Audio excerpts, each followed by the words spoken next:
Hello, High Point. My name is Daniel Hunter. I'm the children's pastor, and I'm thrilled to get the opportunity to share another short devotional with y'all today. So often we jump from Easter to Pentecost because it's such an amazing story. It's the foundation of our church. But there's so many wonderful and beautiful stories that exist in between those two moments as the disciples experienced the resurrected Christ. And that's what I wanted to look at today as we look at the story of the restoration of Peter. So if you want to go ahead and open up your Bibles, we're going to be in John chapter 21. We're going to jump in a little halfway through the story. And all you really need to know is that after the crucifixion, the disciples had decided to go back to being fishermen, and at this time they weren't able to really catch anything. They weren't having success, and then Jesus meets them there while they're fishing. So we're going to start in verse 4 of chapter 21. Just as day was breaking, Jesus stood on the shore, yet the disciples did not know that it was Jesus. Jesus said to them, "Children, do you have any fish?" They answered him, "No." He said to them, "Cast the net on the right side of the boat, and you will find some." So they cast it, and now they were not able to haul it in because of the quantity of fish. That disciple whom Jesus loved said to Peter, "It is the Lord." When Simon Peter heard that it was the Lord, he put on his outer garments, for he was stripped for work, and threw himself into the sea. The other disciples came in the boat, dragging the net full of fish. They were not far from land, but about 100 yards off. I want to stop there, and just that joy of Peter. It's classic Peter, isn't it? His emotions overwhelm him in the moment, and he just has to jump into the sea and make all the other guys do the work. It's classic Peter to a T. But it's one of the things that I think we love about him, because no matter how many times he messes up, no matter how many mistakes he makes, he's never afraid to run to the Lord. He's never afraid to run into the arms of Jesus. May we never be afraid when we see our Father to run into his arms. That we all make mistakes, we all mess up, but he doesn't hold that against us. Guilt and shame no longer need to be our first response when we see him.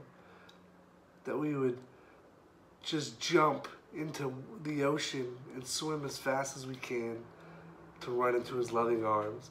And then we pick up a little further down, verses 15.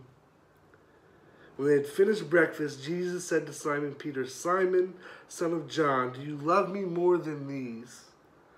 He said to him, "Yes, Lord, you know that I love you." He said to him, "Feed my lambs." He said to him a second time, "Simon, son of John, do you love me?" He said to him, "Yes, Lord, you know that I love you." He said to him, "Tend my sheep." He said to him the third time, "Simon, son of John, do you love me?" Peter was grieved because he had said to him the third time, "Do you love me?" And he said to him, "Lord, you know everything. You know that I love you." Jesus said to him, "Feed my sheep. Truly, truly, I say to you, when you were young, you used to dress yourself and walk wherever you wanted. But when you are old, you will stretch out your hands, and another will dress you and carry you where you do not want to go." This he said to show by what kind of death he was to glorify God. And after that saying, he said to him, "Follow me." The 3 times that he asks Peter if he loves him, I can't help but think back to the night of the trials where he rejects Jesus 3 times. So he asks him 3 times again. That parallelism, I think, is by no mistake there on Jesus' part.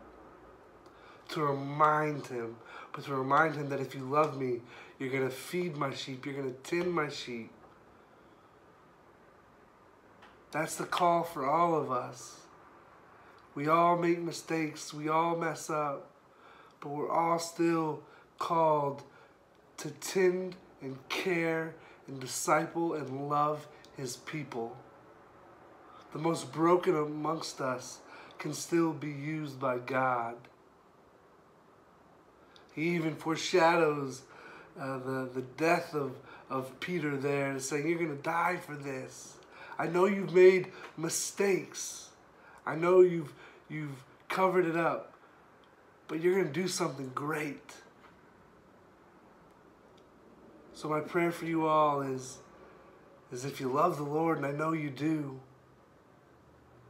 then feed His lambs, tend His sheep, love His people. Thank you so much. Have a great day. We love and miss you all. Bye.